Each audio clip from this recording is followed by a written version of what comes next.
All right, so you know how there have been some whispers going around about the AP Bio curriculum? Hmm. Well, get ready because we're diving head first into all those juicy AP biology updates. Yeah, we're going to break down exactly what's changing, why it even matters, and what it all means for you. And let me tell you, some of these changes are pretty big. Yeah, it's interesting. What's really cool about these updates is that they're not just like, shuffling things around just 'cause. They really get at how we can help students, like, really learn biology better. It's true. Like, take Unit 1, for instance. Mm-hmm. The one that covers all those biological Yeah, macromolecules. right. They're totally reorganizing it from the ground up. And for good reason. It's like, imagine trying to understand how this super complex machine works, Okay, yeah. but you don't even know what the individual parts are or what they even do. Right, you're just looking at this jumbled mess. Exactly. So by starting with this super strong foundation and like macromolecules, the actual building blocks of life, Right. everything else just makes so much more sense later on. Yeah, it's like they're setting the stage so everything else can just fall into place. Exactly. And speaking of making things clearer, I noticed they're putting a lot of emphasis on clarifying the essential knowledge language, is what they're calling it, Yes. which I'll admit sounds kind of jargony. It does sound a little jargony. It seems like a big deal, right? Yeah. Especially for teachers. It's huge, and it's not just about knowing what to teach, Yeah. but it's about how deeply students need to understand something to really nail that AP exam. Oh, interesting. And this update really clears up all that ambiguity. So you're not left guessing how deep to go on any given topic. Exactly. Everyone's on the same page about expectations. Okay, love that. So we've got the Unit 1 overhaul, but they're also like merging and moving some other topics around, which I got to admit, at first glance, I was like, what? Yeah. It seemed a little random, but then I saw what they're doing with photosynthesis and cellular respiration, and I had a total aha moment. Oh, yeah. That's brilliant how they did that. Yeah. It's like they're restructuring how those two really important processes Wait. are taught in units 2 and 3, and the way they connect them now is going to be amazing for students. Yeah, because before I feel like it was easy to get them all mixed up. Mm-hmm. It's like trying to learn these two parts of a dance in complete isolation. Exactly. But when you see them together, how they're interconnected, how the energy and the matter flow through both halves, it just clicks. It just makes sense. Yeah. Students are finally going to see the big picture. Instead of memorizing a bunch of random steps, they'll see how beautifully those steps all fit together. It's like they're finally seeing the full choreography instead of just the individual steps. Exactly. I love it. It's like they're finally showing the full choreography instead of just individual steps. I know, right? It's really cool. And you know what else is really neat? They're also adding biogeochemical cycles to Unit 8, Yes. which, I gotta be honest, sounds kind of intimidating at first. It does sound a little scary, doesn't it? Biogeochemical cycle. Yeah, like what even are those? Well, it sounds complicated, but really it's just about understanding how things like carbon and nitrogen and water, how they move through like living things, but also the atmosphere and the oceans, the whole planet. Oh, okay. So it's kind of like connecting those ecosystems to the bigger picture. Exactly. It's like realizing the dance floor isn't just your living room, it's like the whole world. I like that. I'm stealing that. Suddenly, you're not just learning about ecosystems in isolation, you see how they're all linked together, how energy and matter flow through, the entire biosphere. That's amazing. And speaking of making connections, I noticed a huge emphasis on something called science practices. Yes. What does that even mean? Why is it such a big deal? Well, think about it this way. Science isn't just about memorizing a bunch of facts, right? Right. It's a process, a way of thinking and solving problems. Yeah, you use those facts to actually do something. Exactly. So science practices are all about those skills. Okay, so it's like critical thinking, designing experiments. Yes.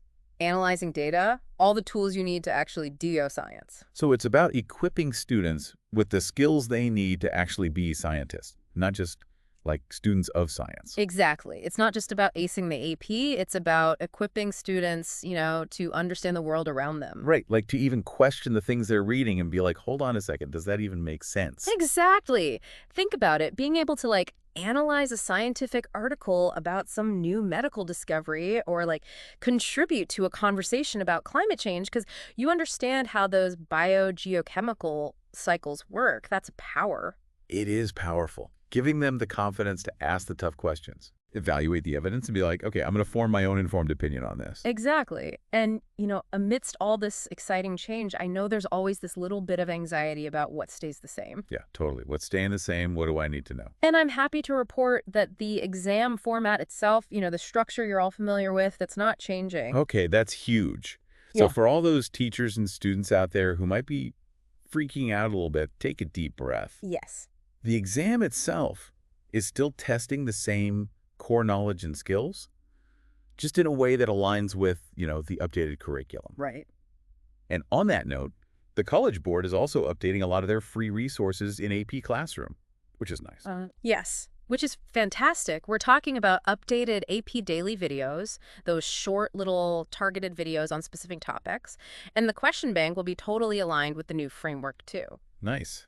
So teachers can use those practice questions with confidence, knowing they reflect the level of depth and the types of questions students will see on the actual exam. Exactly. That's great. And speaking of things that'll make your life easier, let's address some of those, burning questions that we know are out there. Yes, let's do it.